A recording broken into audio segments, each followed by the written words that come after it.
message, c'est la toute première fois que je prête dans cette assemblée. Et c'est également un plaisir pour moi de le faire. Passer à là, je suis secrétaire de la région de la Vigilance. Donc, ça m'achète. Voilà, c'est mon chef qui est là et je lui dois assez de respect et beaucoup d'amitié. Voilà. Que le Seigneur le bénisse. Amen. Je ne voudrais pas être long, mais malheureusement, souvent quand je dis que je parle comme ça, c'est là que je suis long. Alors je me ferai l'effort d'être court. Le message que je voudrais vous apporter ce matin est un message que vous devez connaître, parce que le thème de mon message, c'est la marche chrétienne. La marche chrétienne, vous voyez que le thème est terre à terre. Voilà, il est terre à terre. Et j'ai choisi volontiers ce message parce qu'on se rend compte qu'aujourd'hui, ce n'est plus comme avant. Voilà. Ça, je pense que vous êtes d'accord avec moi. Ce n'est plus du tout comme avant. Et avec cette floraison d'églises qui naissent, avec ces missions qui naissent, avec ces soi-disant prophètes qui de plus en plus apparaissent. Et je pense que nous avons besoin d'écouter des messages qui nous ramènent, n'est-ce pas, dans, n'est-ce pas,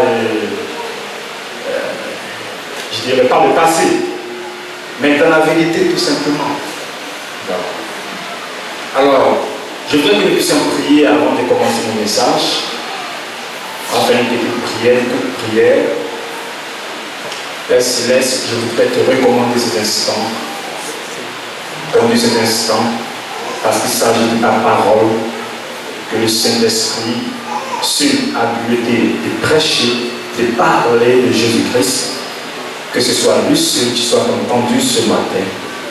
Merci pour toutes choses. Fais ton œuvre dans cette assemblée, touche et transforme le vie, édifie, fortifie. Saint-Esprit, enseigne, éduque. Saint-Esprit, ce matin, je remets toutes choses entre tes mains pour que toute la gloire soit à notre Seigneur Jésus-Christ. Amen. Amen.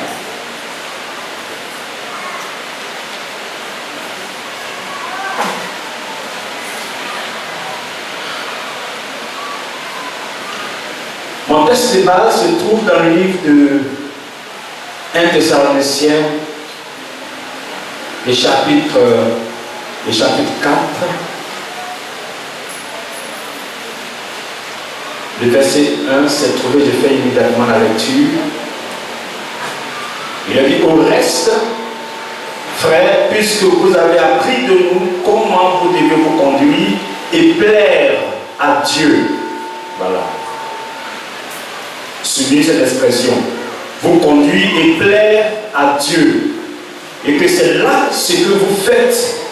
Nous vous prions et nous vous conjurons au nom du Seigneur Jésus-Christ de marcher à cet égard de progrès en progrès.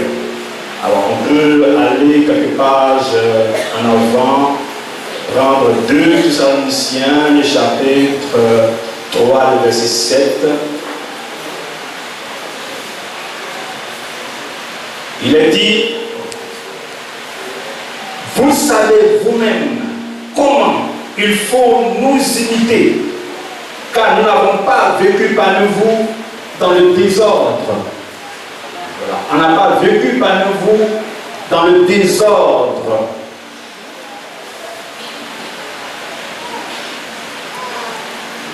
La marche chrétienne victorieuse. La vie chrétienne victorieuse. Mais je le disais tantôt qu'aujourd'hui nous voyons tellement de choses, et même dans nos églises, au point même que ceux qu'on croyait même convertis, qui nous surprennent de temps à autre par leur comportement et qui prouvent en fin de compte qu'on doit revoir un peu leur conversion. Sont-ils convertis ou ne le sont-ils pas? Parce que nous voyons tellement de choses dans l'église. Je ne vous parlerai pas, n'est-ce pas, du matériel, parce que ça ne fait pas partie des habitudes.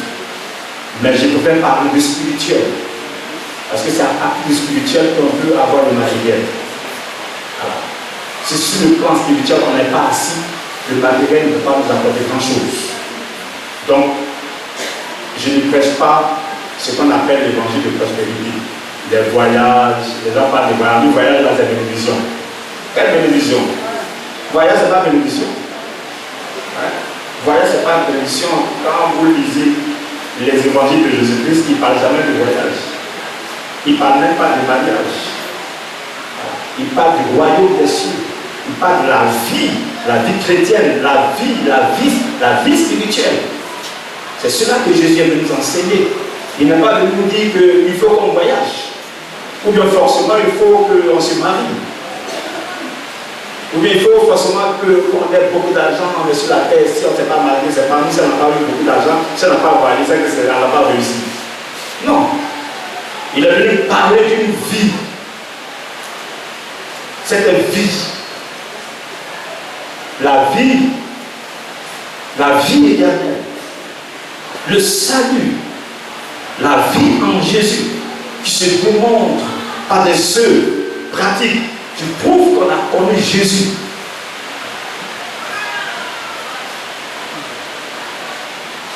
La marche chrétienne victorieuse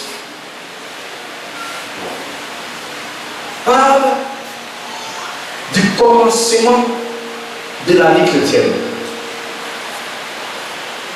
Le début, le commencement, le départ de la vie chrétienne.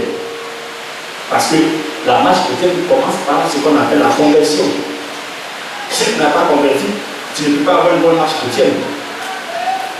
La conversion est le départ véritable même de la marche chrétienne. Quelqu'un qui n'est pas converti, comment voulez-vous qu'il puisse avoir une marche chrétienne normale, juste, convenable? Donc une vraie conversion est égale à un bon départ qui fera absolument suite à une bonne marche chrétienne.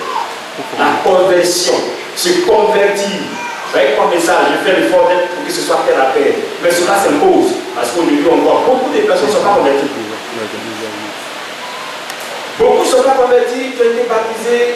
Donc, il y en a même qui disent qu'ils parlent la langue. Et puis on les voit dans l'église. Mais quand on voit leurs œuvres, on voit leur marche, on finit par dire que ces gens-là, est-ce qu'ils sont convertis? La conversion, c'est quoi? La conversion, c'est faire délier tout sur soi-même pour prendre une nouvelle direction et regarder devant soi. C'est ça la conversion. Tu fais délier tout sur toi-même et puis tu prends une nouvelle direction en regardant devant toi. C'est ça la conversion. C'est renoncer aux choses anciennes pour de nouvelles choses. Abandonner l'ancienne vie pour une nouvelle vie. Est-ce que tu as abandonné l'ancienne vie? C'est ça. Est-ce que tu ne continues pas de marcher comme avant? Ou bien tu n'as pas avec toi l'ancienne vie et tu es dans l'église, tu es baptisé et puis tu dis que tu es chrétien? La conversion, c'est renoncer aux choses anciennes pour de nouvelles choses. Le message que je suis en train de prêcher là, c'est un message qui est basé sur certaines expériences faites de façon personnelle. Et à travers cette expérience, j'ai tout simplement vu qu'il y a beaucoup de personnes qui ont besoin d'être converties et qui sont dans l'église aujourd'hui, qui ont fait des années dans l'église, il y en a même qui occupent des responsabilités, etc., etc. Donc la conversion, c'est renoncer aux choses vaines du monde pour se tourner vers Dieu. Renoncer aux choses vaines du monde et se tourner vers Dieu. C'est un changement véritable. Quand quelqu'un est converti, on voit en lui un changement véritable. Pas de bénédiction. Un changement propre et net qui se demande par des œuvres qui prouvent qu'on est sauvé, qu'on a connu Jésus. C'est ça le plus important. Et pour moi, c'est ça le plus grand miracle que Dieu opère dans la vie d'un homme. Le changement, la conversion, connaître Jésus pour avoir une nouvelle vie. Comme cela est indiqué dans 2 Corinthiens 5, 17. Si quelqu'un est en Christ, il est une nouvelle créature. Les choses anciennes sont passées. Voici toutes choses sont devenues nouvelles. Et c'est la conversion. Tu es converti? Dis merci, on se réjouit. Merci, tu es converti, demande-le. De sorte que tout ce qui te regarde sache réellement que tu es converti. Parce que la conversion, ce n'est pas dans la bouche, c'est dans le comportement, c'est dans la marche, c'est dans la pratique. Quand quelqu'un a connu Jésus-Christ, c'est dans la vie qu'il mène, on sait qu'il a connu Jésus. Regarde-toi bien, est-ce que tu as connu Jésus? La vie que tu mènes est conforme à ce que tu penses être. Tu dis que tu es chrétien, mais quand tu te regardes, est-ce que ta vie est conforme à ce que tu penses être, tu crois être?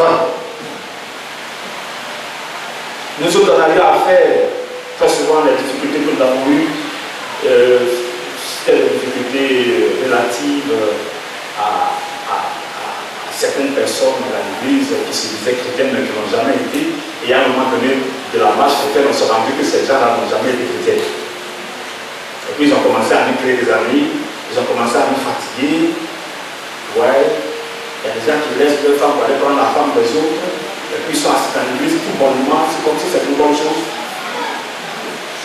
Ouais, ils laissent leur femme, ils vont prendre une jeune fille, et puis ils sont assis bonnement dans l'église, ils prennent scène, ils font offrande.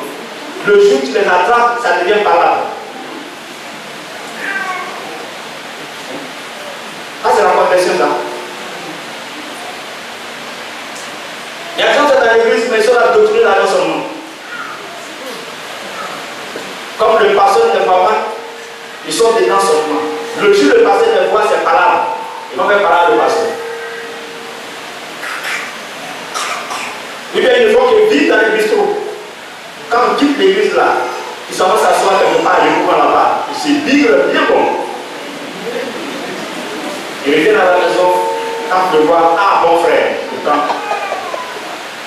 Et il y a toutes sortes de pratiques qui prouvent qu'il y a beaucoup qui ne sont pas encore convertis, qui n'ont pas encore connu Jésus. C'est pas normal. C'est pas normal. Qu'on parle de Jésus. Qu'on parle de Jésus, on prétend être chrétien, alors qu'on ne le connaît pas du tout. Oui, c'est ce que nous voyons aujourd'hui dans le monde. Les gens parlent de Jésus. Il y en a même qui prêchent Jésus, mais ils n'ont jamais connu Jésus. Si quelqu'un est en Christ, il est une nouvelle créature, les choses anciennes sont passées. Voici que toutes choses sont devenues nouvelles. De nouvelles choses, de bonnes choses, des choses agréables, des choses excellentes. Les choses du ciel, du royaume.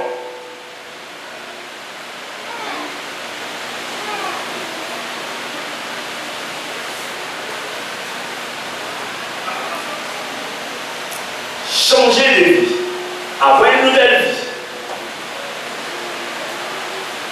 C'est la condition qui prouve qu'on est chrétien.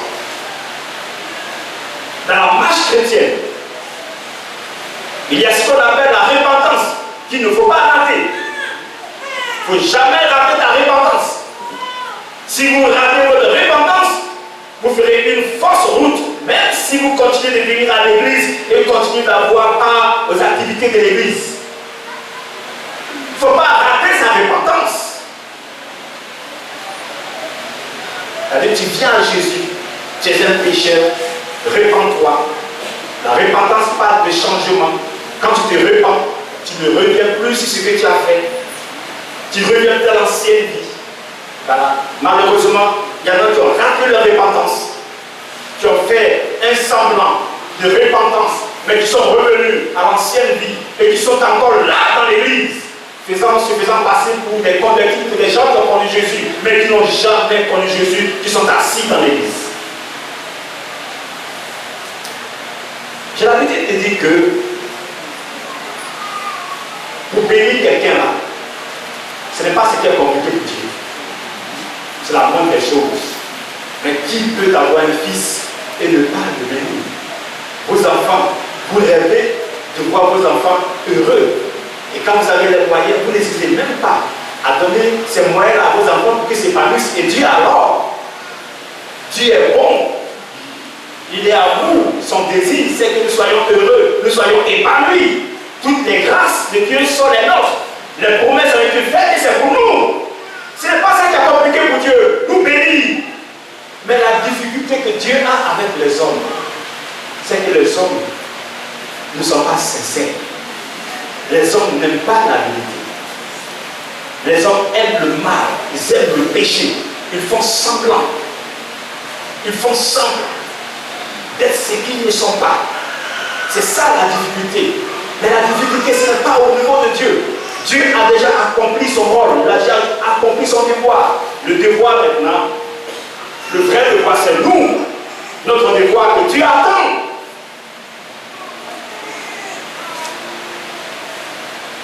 Il ne faut pas rater sa repentance. Est-ce que tu t'es véritablement repenti? Parce que la repentance, ce n'est pas simplement la confession. Ce n'est pas simplement la confession. On peut avouer ses fautes. On peut confesser ses fautes. Et puis ne pas les abandonner. On peut dire, Seigneur, j'ai péché, j'ai fait ceci, j'ai fait cela. Et puis demeurer encore là-dedans. Ça n'a rien à voir avec la repentance. La repentance, c'est abandonner ce qu'on faisait, ce qui n'est pas bon. Si tu sais que ce n'est pas bon, tu confesses et tu abandonnes. C'est ça la repentance. Il y a des gens qui confessent, mais qui sont encore là-dedans. La repentance, c'est la conviction de péché. On est des pécheurs par nature. Il n'y a pas d'homme ici qui soit sans faute, sans péché. Nous sommes tous des pécheurs. Donc, la repentance, c'est être convaincu de ses fautes. La repentance, c'est confesser ses fautes. La repentance, c'est abandonner ses fautes. Proverbe 28:13 dit ceci: celui qui cache ses transgressions ne progresse point, mais celui qui les avoue et les délaisse obtient miséricorde. Donc un vrai chrétien obtient toujours miséricorde. Si tu as connu Jésus, tu dois obtenir miséricorde et jouir des grâces de Dieu. Jouir des bienfaits de Dieu. Jouir de la richesse de Dieu, de la miséricorde de Dieu. Jouir de la compassion de Dieu. Jouir de la puissance de Dieu. L'onction du Saint-Esprit. La victoire en toutes choses. Cette victoire-là vient dès l'instant où notre repentir est sincère.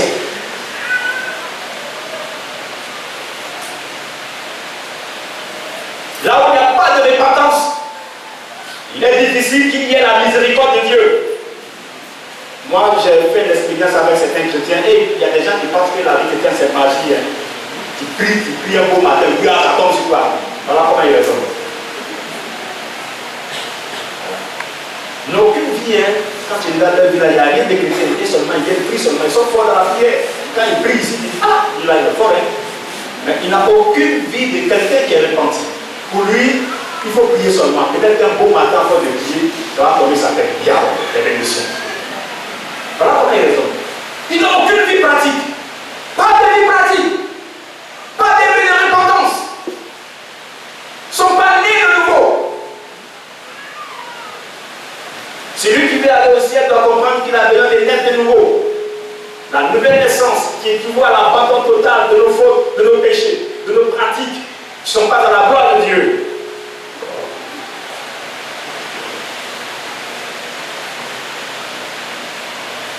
La repentance. Ensuite, la foi. La foi. Il ne suffit pas de se repentir et d'abandonner. Mais il faut croire en Dieu. Il faut placer sa confiance en Dieu. La foi, c'est le centre, l'épicentre même de notre vie chrétienne. Mais si vous priez invoquez Dieu, que vous ne croyez pas que Dieu existe, quelle est la valeur maintenant de votre existence? Quand tu pries Dieu, tu dois savoir que Dieu existe. Croire, avoir la foi que Dieu existe. La foi, est le fer de lance dans notre marche avec Dieu. Quand on marche avec Dieu, on doit savoir que nous avons Dieu qui est là, qui nous suit, qui nous regarde.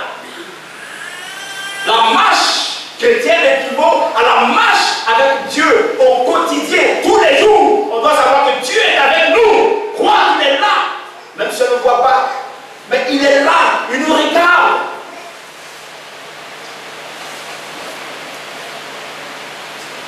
Et à la fois, je peux ajouter notre obéissance.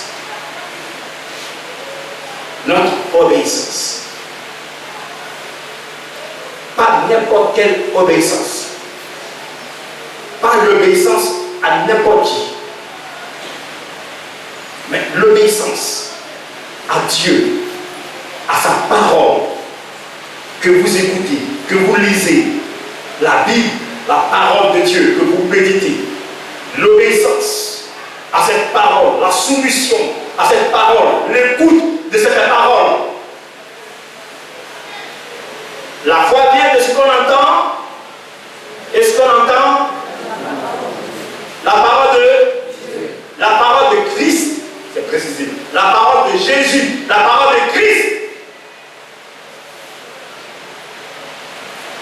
La parole de Christ, c'est Christ qui est le consommateur de notre foi. C'est lui qui est le fondement de notre foi.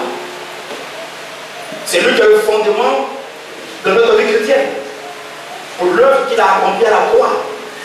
Le fondement de notre foi. Et c'est sa parole, la parole de Christ, que nous devons mettre en pratique. Écouter sa parole et mettre sa parole en pratique. C'est ça la vie chrétienne. Mettre la parole de Dieu en pratique.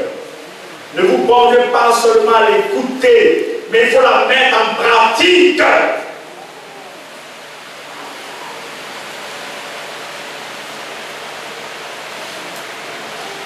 Hébreux le chapitre 11, le verset 1 dit ceci: or la foi est une ferme assurance des choses qu'on espère, une démonstration de celle qu'on espère.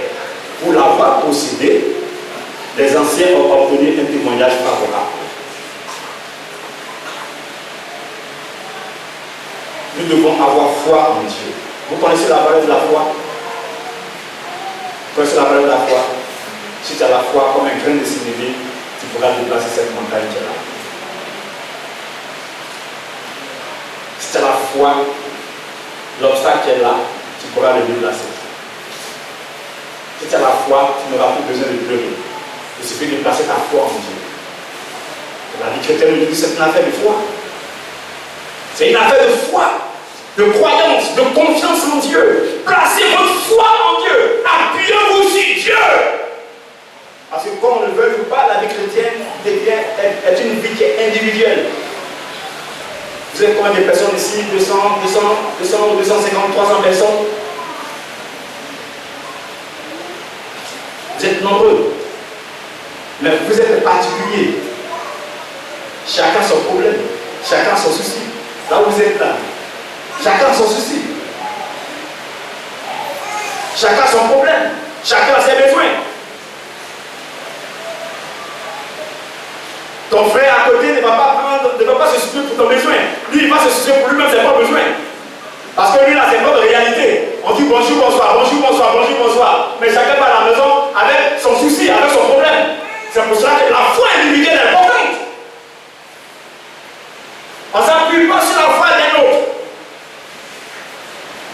La foi dit qu'on s'appuie sur Jésus. C'est Jésus qu'on regarde. C'est sa parole qu'on regarde. C'est lui qu'on suit. C'est lui qu'on écoute. Comme cette femme qui avait cette perte de sang pendant 12 ans, qui était seule dans sa souffrance, dans la solitude. Elle était seule.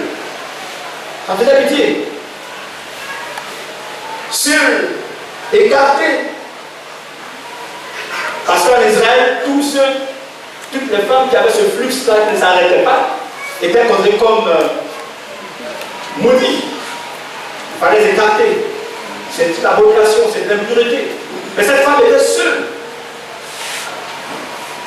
Seule dans sa souffrance.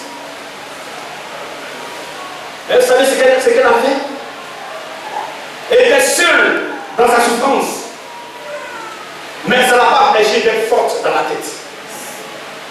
D'être forte dans la tête. D'être audacieuse. Et de croire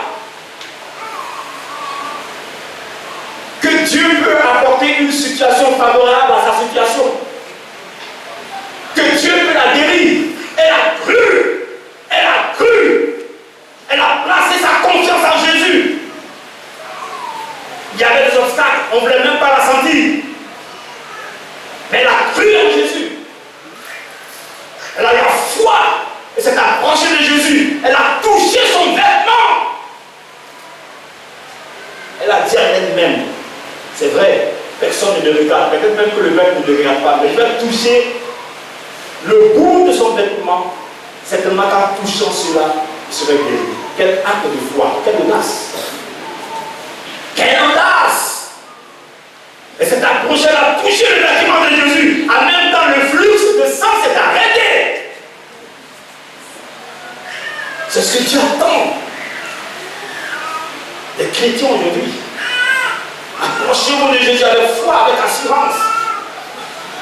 Ne laissez pas vos problèmes vous submerger, vous écraser, vous emporter.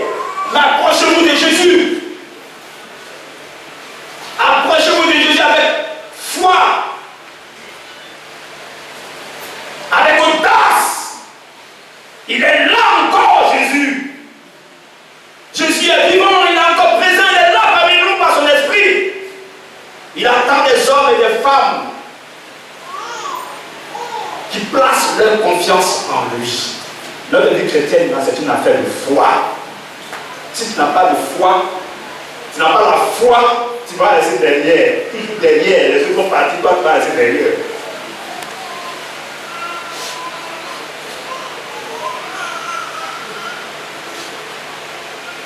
Dans cette marche avec Dieu, pourquoi la foi est importante? Parce qu'il y a des imprévus non désirés ou désagréables.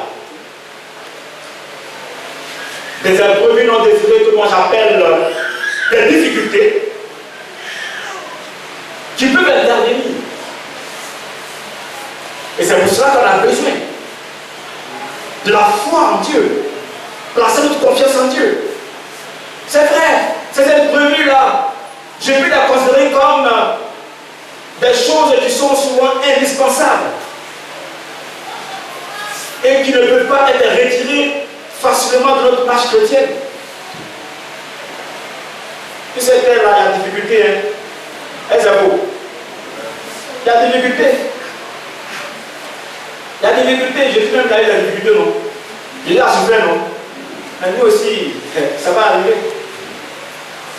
Ça va arriver, ça c'est clair. C'est tellement simple. Quand tu acceptes Jésus, ta famille biologique qui est là, qui te connaissait bien, qui sait que tu as accepté Jésus et que désormais tu ne vois pas comme elle, et bien cette famille va s'opposer. Donc il va y avoir des difficultés. Là où tu travaillais, tu enseignais, tout le monde sait désormais que tu es chrétien, que tu n'as plus droit à la vie qu'il mène, eh bien, il va sentir que ces gens ne sont pas d'accord avec toi. Donc c'est normal, il va y avoir des difficultés. Donc c'est des choses qui arrivent. Et ça fait partie de la vie chrétienne, de la marche chrétienne. Puis les difficultés. Quelquefois cela est nécessaire. Nécessaire, absolument nécessaire. Il faut cela. Ces imprévus, ces choses qu'on ne souhaite pas, sont souvent nécessaires dans notre marche chrétienne. Mais quand ces choses arrivent, c'est à ce moment-là qu'il faut prier Dieu, faire confiance au Seigneur et ne pas chercher à fuir comme certaines personnes qui devant les difficultés se mettent à fuir. Parce qu'avec Dieu, tout est possible. La vie chrétienne est telle que si on retire les épreuves de cette marche chrétienne, cette vie chrétienne, eh bien la vie chrétienne perd son sens.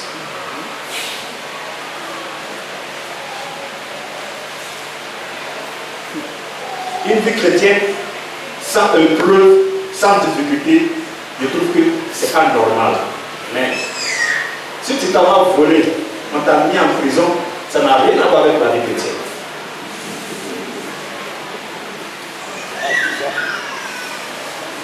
Tu t'en vas voler, on t'a attrapé. Ça, tu t'es pas comporté comme un chrétien, donc tu mérites la prison. Quand on fait parler au marché, on te frappe, ton œil a gonflé. C'est toi qui as cherché ça, ça n'a rien à voir avec la vie chrétienne. Tu allais faire par là. Mais ce n'est pas de cela que je parle. Je parle de la vie chrétienne véritable, qui est souvent accompagnée d'épreuves. C'est de cela que je parle. Parce qu'aujourd'hui, ces épreuves-là, il y en a qui ont fait le naufrage à cause de ces épreuves, parce que Dieu voulait les éprouver tout simplement pour jauger leur capacité spirituelle. Et ces gens n'ont pas pu tenir. Ils ont fait le naufrage. Alors souvent on prie Dieu. Seigneur, il faut me bénir. Je veux avoir ceci. Je veux avoir cela. Ben, c'est tout ce qu'on sait faire quand on prie toujours à ce moment-là, en fait, c'est-à-dire nous, cette bénédiction qui nous intéresse seulement. Quand on prie là, toutes ces bénédictions. Mais Dieu lui voit mieux que ça, il voit plus loin que ça. Tu veux bénédiction, mais est-ce que tu es prêt à recevoir ce qu'il doit te donner? Il faut qu'il te prouve un peu. Il faut que je te prouve un peu. Nous, on ne connaît que des bénédictions, mais lui, il cherche des gens matures, à la hauteur. À la hauteur. Des femmes à la hauteur, des hommes à la hauteur. Et pour que tu sois à la hauteur, il va te prouver. Il va te prouver. Il va te prouver pour voir si tu es à la hauteur. Et après l'épreuve, il te bénira. Mais si tu n'es pas à la hauteur, dis-toi qu'il ne te donnera pas ce que tu désires. C'est comme ça avec Dieu. C'est pour cela que souvent les épreuves sont importantes dans la vie chrétienne. On ne peut pas retirer les épreuves de la marche chrétienne. S'il n'y a pas d'épreuve, c'est que nous ne sommes plus des chrétiens. Il faut qu'il y ait des épreuves pour jauger notre foi, notre capacité de réaction devant les situations. C'est ça que Dieu regarde. Il regarde toujours comment on va réagir. Ils vont te chiffrer. C'est pas ça qui intéresse Dieu. Ce qui intéresse Dieu, il va réagir comment? Est-ce qu'il m'a connu? Il va réagir comment? Il va t'insulter. C'est pas ça qui intéresse Dieu. Il dit, on a insulté, j'ai permis qu'on insulte. Il va voir sa réaction. Attends, je vais enlever ça de lui. Je vais lui retirer ça parce qu'il aime tellement ça. Je vais le retirer, puis il va voir sa réaction. Comme Jean.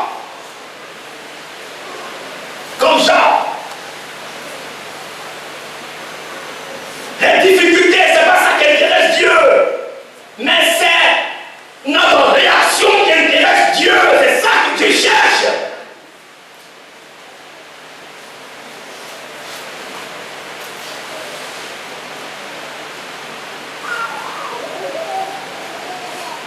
Donc s'il n'y a pas de difficulté, la foi n'existerait plus. Parce qu'il faut qu'il y ait des difficultés pour qu'il y ait la foi. La foi. Il faut qu'il y ait des épreuves. Pour qu'il y ait la foi. Donc quand Dieu permet les épreuves, c'est pour voir ton degré de foi. Là où tu es là, tu es dans les épreuves. Tu as des difficultés. Tu es dans une situation que tu ne désires pas. Mais Dieu est en train de voir, est-ce que tu lui fais confiance? Est-ce que tu comptes sur lui? Parce qu'il faut des difficultés pour voir Dieu en action.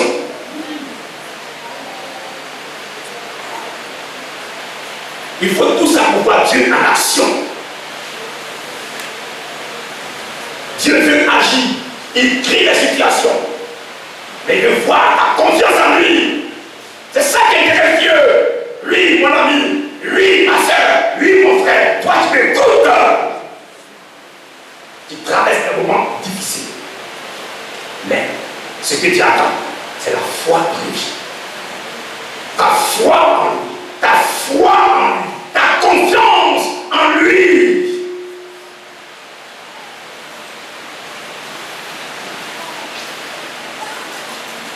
Il a fallu qu'il y ait la tempête lorsque les disciples étaient dans la barque pour crier à Jésus et voir la puissance de Jésus arrêter la tempête. On est dans la barque de Jésus. Vous êtes dans la barque de Jésus. Il y a la tempête. Mais criez à Jésus. Vous allez voir que Jésus est au-dessus de la tempête. Il est au-dessus de la tempête. Il maîtrise la tempête. Il peut arrêter la tempête.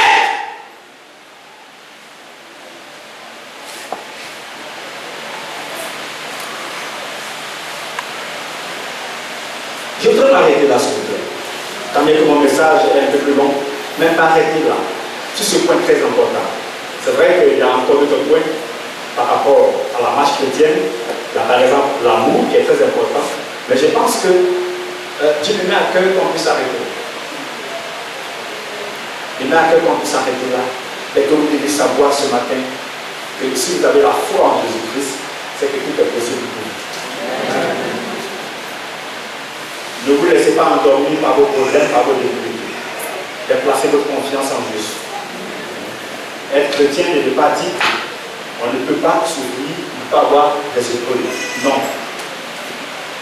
Tu es chrétien, tu peux avoir des épreuves, tu peux souffrir. Mais il y a la foi qui est là, qui peut te permettre de sortir de ces situations critiques.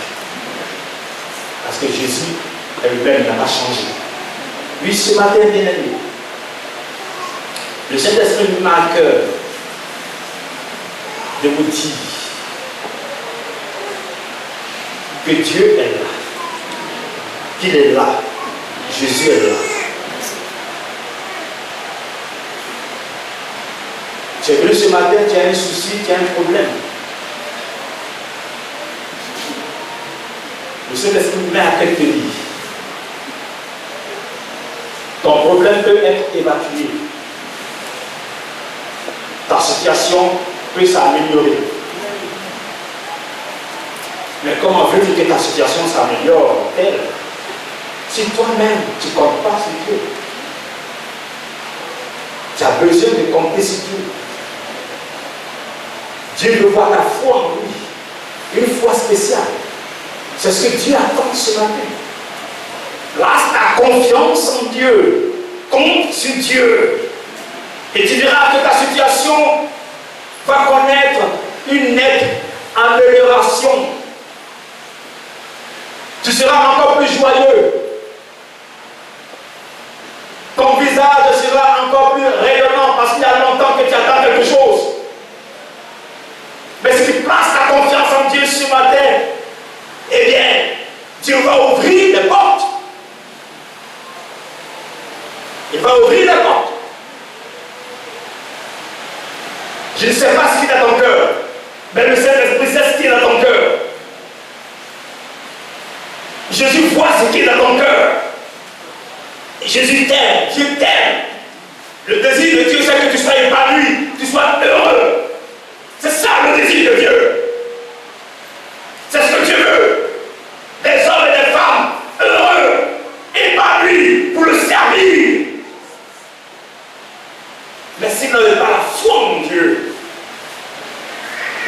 pour que votre problème soit évacué, comment est-ce que vous allez être heureux et épanoui? La seule chose que Dieu demande de vous, la toute petite chose, c'est la foi en lui, la confiance en lui ce matin, la foi en lui. Appuyez-vous sur lui, regarde-le, arrête de pleurer. Arrête de pleurnicher sur ta situation. Ce que Dieu attend, c'est la foi en lui. Voilà tout ce que Dieu attend de toi. Que de pleurnicher. Ce n'est pas en te faisant des soucis, en te lamentant, en pleurant tous les jours que ta situation va s'améliorer. Mais c'est en plaçant ta confiance en Jésus-Christ. Oui, ce matin, place ta confiance en Jésus. Il va évacuer tout ça pour toi. Tu seras renouvelé et tu seras rayonnant. Que Dieu vous bénisse. Amen.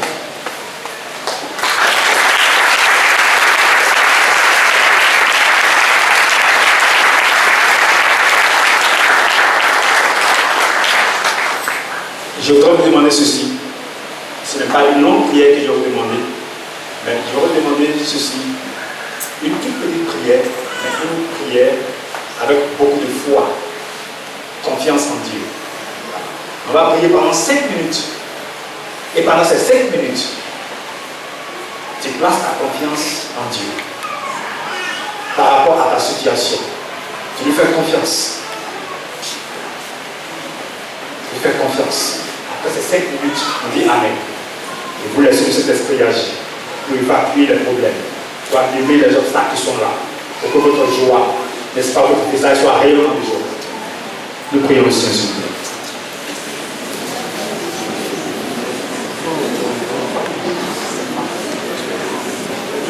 Béni sois-tu au Père Céleste. Nous avons ton Fils Jésus-Christ, qui est mort pour nous à la croix. Jésus a tout accompli. Il a payé le prix par son sacrifice. Ce sacrifice sans. Il a tout accompli. Cela s'est démontré par le voile qui s'est déchiré de haut, du bas jusqu'en haut. Tu prouves que les portes sont ouvertes et que désormais les grâces sont pour nous. Il suffit de placer notre confiance en Dieu pour voir sa gloire se manifester en nous. Il n'y a plus d'obstacle. L'obstacle qui était là a été ôté, enlevé. Désormais, c'est une question de foi. Et je m'approche de toi au Père Céleste ce matin au nom de Jésus. En me présentant ce peuple, visite ce peuple, visite ses frères, visite ses sœurs. Tu connais leurs soucis, tu connais leurs besoins, tu connais leur réalité. Quelle que soit la réalité, quel que soit le souci, ton désir, le temps de voir tes enfants épanouis, je voudrais ce matin de prier et invoquer ta grâce, invoquer ta puissance par l'esprit, de visiter ce peuple, de renouveler ce peuple, de renouveler tes enfants. Oui, Jésus, viens et apaise tes enfants, apaise ton peuple.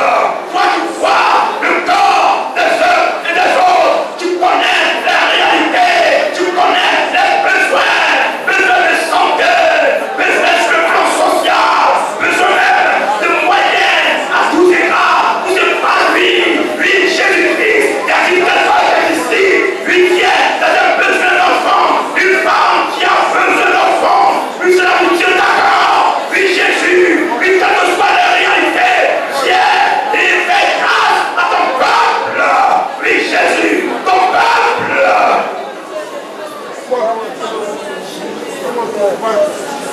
Au nom de Jésus-Christ, Saint-Esprit, fais ton œuvre, bénis ce peuple, au nom de Jésus-Christ. Amen.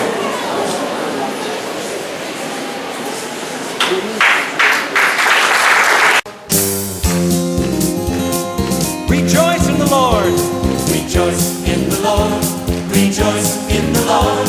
Lift up your hands in jubilation.